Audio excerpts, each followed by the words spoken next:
கல்வி பயின்றவர்கள் அதிகம் இருக்கும் குமரி மாவட்டத்தில் இரட்டை பெண் சிசுக்கள் உயிரிழந்த விவகாரம் பலரையும் அதிர்ச்சியில் ஆழ்த்தியிருக்கிறது. கன்னியாகுமரி மாவட்டம் ஈத்தாமொழி அருகே உள்ள காற்றாடித்தட்டு விளையைச் சேர்ந்தவர்கள் திவ்யா, கண்ணன் தம்பதி. இவர்களுக்கு கடந்த 15 நாட்களுக்கு முன் இரட்டை பெண் குழந்தை பிறந்துள்ளது.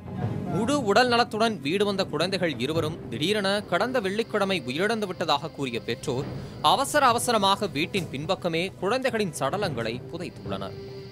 நான் முதல் கிளம்பி நேராக போய் பார்த்தேன். நான் போய் பார்க்கச்சில அந்த பிள்ளைக்கு கையடியும் ஒன்றும் இல்லை, ஒரு இதுவும் இல்லை.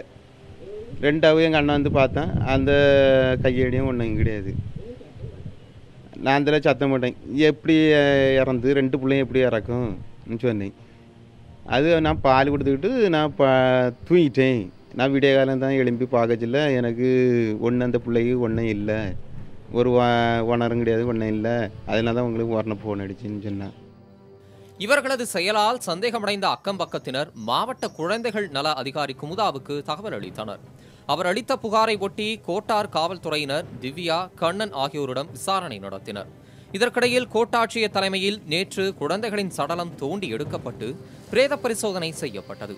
அதில் இயற்கைக்கு மாறான முறையில் குழந்தைகள் உயிரிழந்தது தெரிய வந்துள்ளது. ஏற்கனவே ஒரு பெண் குழந்தை உள்ள நிலையில் மீண்டும் 2 பெண் குழந்தைகள் பிறந்ததால் இந்த கொலை நிகழ்ந்திருக்கலாம் என காவல்துறையினர் சந்தேகிக்கின்றனர். தமிழகத்தின் பிற பகுதிகளை விட குமரியில் அதிக அளவு வரதட்சணை தரும் பழக்கம் இன்றும் நடைமுறையில் இருப்பதால் 2 பெண் குழந்தைகளும் கொல்லப்பட்டிருக்கலாம் என்றும் அப்பகுதியினர் தெரிவித்தனர். புதிய தலைமுறைக்காக நவ்பல் முகமது.